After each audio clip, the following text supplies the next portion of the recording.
Hello, and welcome to the Daily Rings of Power podcast, your daily dose of the latest news, rumours, and speculation about the Lord of the Rings, the Rings of Power. The day is Monday, August 1st, and I'm your host, Harry. I hope you're having a wonderful morning, afternoon, or evening, wherever you are in the world. I wanted to begin by saying that I hope you all had a lovely and restful weekend. I'm so excited to be back discussing the Rings of Power with you.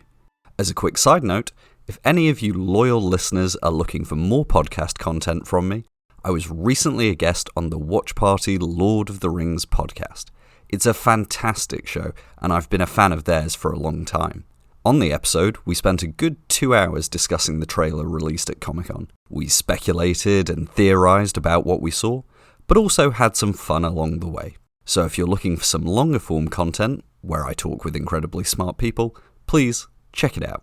Now, we've got a packed week of episodes coming up, which will again be a mix of speculation and discussion on a specific topic, and other episodes where we look at interviews and articles featuring the cast and crew. And if that wasn't enough for you, hopefully later this week we'll be having our first guest on the show. We'll keep the identity of that guest a secret for now, but I hope that this will be the first of many opportunities I have to talk with some of the incredible people in this community. Now, just as we did last week, we're going to open the episode with a reading from the Professor's work. Today, our reading comes from The Lord of the Rings, Book 6, The Land of Shadow. Sam struggled with his own weariness, and he took Frodo's hand, and there he sat silent till deep night fell. Then at last, to keep himself awake, he crawled from the hiding place and looked out. The land seemed full of creaking and cracking and sly noises, but there was no sound of voice or foot. Far above the Ethel Duath in the west, the night sky was dim and pale. There, peeping among the cloud rack above a dark tor high up in the mountains, Sam saw a white star twinkle for a while. The beauty of it smote his heart as he looked up out of the forsaken land, and hope returned to him. For like a shaft, clear and cold, the thought pierced him that in the end the shadow was only a small and passing thing.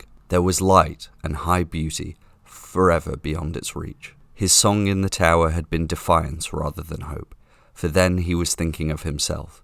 Now, for a moment, his own fate and even his master's ceased to trouble him. He crawled back into the brambles and laid himself by Frodo's side, and putting away all fear, he cast himself into a deep, untroubled sleep. This is one of my favourite passages from all of Tolkien's writings, and one that discusses one of his central themes, finding hope amidst fear and despair. As you'll hear in a moment, it also nicely sums up today's topic. On our first episode of the week, we're going to take a slightly different approach. As you know, I've been asking for topic suggestions on Twitter, and you've offered many good ideas. However, an unexpected topic was suggested yesterday. What if I talked about my fears and concerns for the show? While I'm used to the snarky comments suggesting I'm a paid Amazon shill, I do think this is a great idea. I think it's very healthy to talk about what we're concerned about, even if we're still optimistic and hopeful on the whole for the show. It will allow me to offer some thoughts on how the show may tackle some of the trickier elements of adapting the Second Age story. Thanks to Twitter user Petroman95 for this helpful suggestion. We only have 15 minutes, as always, so I'll try to limit this discussion to my 4 main concerns I have about the adaptation. Let's dive right in with number 1, time compression. We've known since the February Vanity Fair article that the showrunners took the decision to compress the show's timeline. J.D. Payne says, "We talked with the Tolkien estate. If you are true to the exact letter of the law, you are going to be telling a story in which your human characters are dying off every season because you're jumping 200 years in time, and then you're not meeting really big, important canon characters until season 4. As much as I agree with the logic of this statement, this obviously raised concerns for a lot of fans. How do you show Numenor's fall from the height of its power? How do you show Sauron's entire story, from Anatar to the sack of Eregion to Numenor, and then the Last Alliance? How do you show the difference between the short lives of men versus the near immortality of elves? I think that while this is my biggest concern, not only will we have to wait and see how this plays out in Season 1, we probably won't be able to judge its effect until we've seen several seasons, if not the whole show. But let's discuss what time compression could mean. I'll tackle the topic of Numenor today because it seems like the biggest victim of time compression to me. I do think there is the potential to tell just as powerful a story as in the books. After the London event earlier this year, where Tolkien scholars and influencers got to meet with the showrunners, one answer I heard to the question of Numenor and compression was, you can't show the whole history, but you can show what it would mean to those characters living through it. Now, while I'll be sad not to meet over 20 kings and queens of Numenor, and while it will be difficult to understand in quite the same level of depth the rise of this glorious nation versus its downfall, it does seem to me that with the characters of Elendil, Pharazôn, and Miriel, we absolutely will be able to see what's at stake with the decline of Numenor, both through dialogue and the effect those events have on these individual characters. We may even end up seeing a more personal lens of Numenor's downfall than we read in the Akallabeth. Whether fans will be satisfied with that approach, it is yet to be seen. I'll say that while time compression is my biggest fear, we also shouldn't rule out the show using flashbacks, and perhaps even small time jumps between seasons, in order to enhance the storytelling. While I think non-linear storytelling can be risky, it can also be one of many tools in a show's arsenal to tell a much more complex and deep story. On to my second fear. How does a show that needs to appeal to a mass market audience ensure it doesn't just fulfill the surface level wow factor and actually delve into Tolkien's deeper themes? Long-standing community member Clifford Broadway of TheOneRing.net talked about this in an interview with the Prancing Pony podcast earlier this year. Addressing the often bad faith criticisms about casting and representation in the show, he pointed out that a genuine concern for the show was far more than any skin-deep issue. At the heart of the Second Age story are wider themes about death and mortality, the desire of the elves to preserve a fading world, and the ability of evil to corrupt even those with good intentions. The ability of the show to execute on these themes is actually a much more real concern that fans should be focused on. For me, this is where the show will either rise or fall. I'll certainly enjoy watching it, even if it's just a fun story with eye-wateringly beautiful visuals, but I don't know if I'd love it. As I mentioned on Twitter the other day, the heart of Tolkien has never been about sword-swinging action or huge battles. While I want to see all of that, what I really want to see is whether they can capture the depth of Tolkien, the vulnerability of men that comes through their own mortality, and the ethereal yet flawed nature of the elves, the journey that each of these characters will go on. That will be what matters most to me. Now, what gives me hope here? There are three main reasons for optimism in my opinion. Firstly, the showrunner's own comments.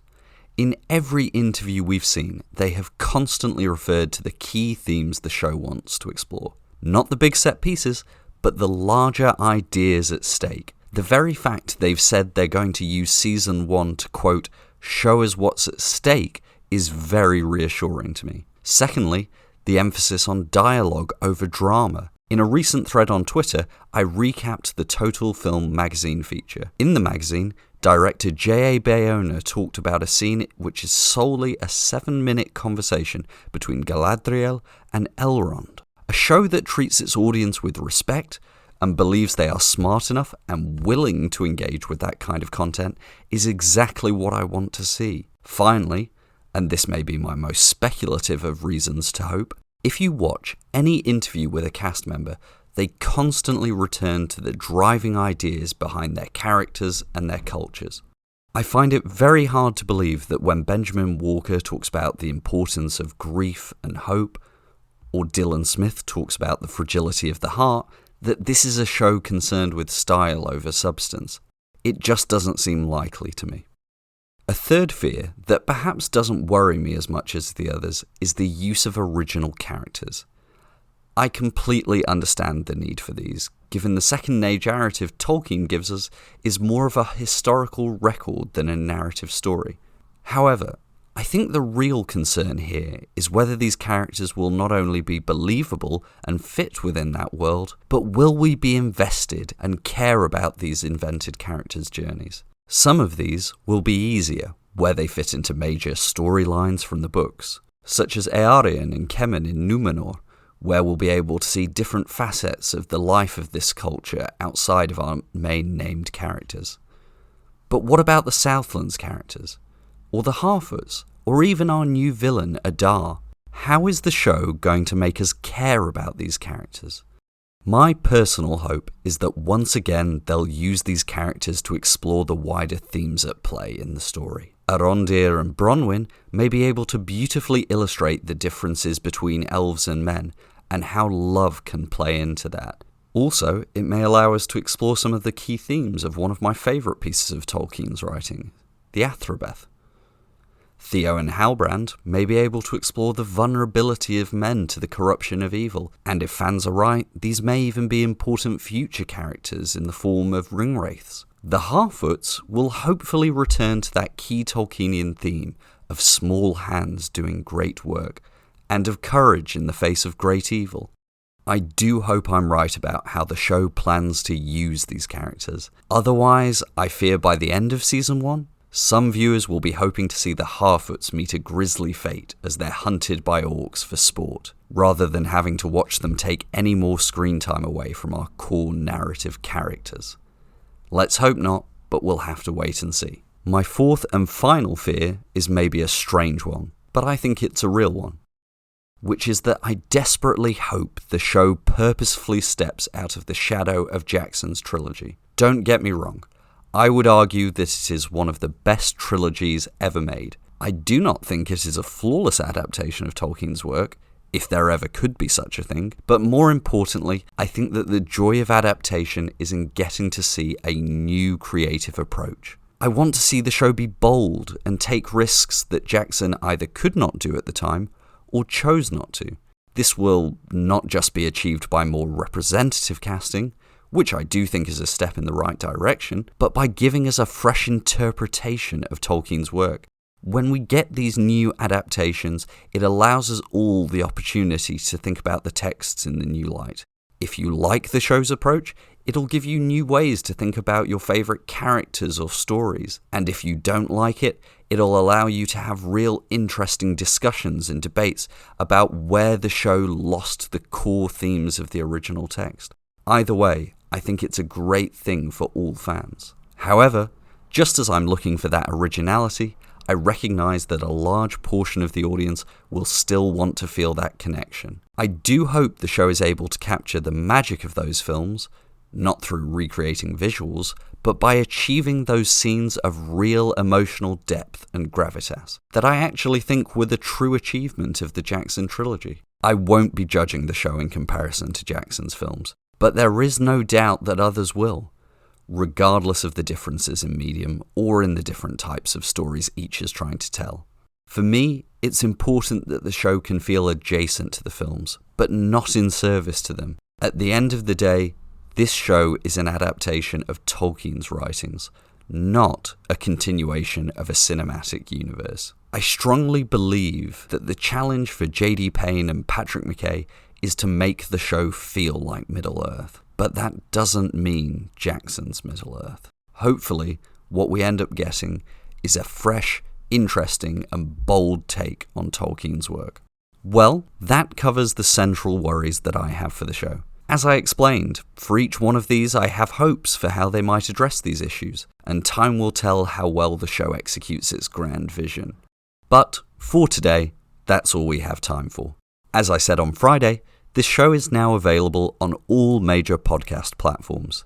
It would mean so much to me if you could take the time to leave a rating or review where possible, and do subscribe so that you never miss an episode. I'd love to continue this conversation on Twitter, so drop me a comment and let me know what your fears or concerns are for the show, and how you hope the showrunners will tackle these issues. I've seen lots of great conversations happening already, both with myself and between fellow listeners on Twitter. So I highly encourage you to jump in and talk about this world we love so much with your fellow passionate fans. Thank you so much for listening. I'll be back tomorrow with more discussion of the latest news on the Daily Rings of Power podcast. Namaria.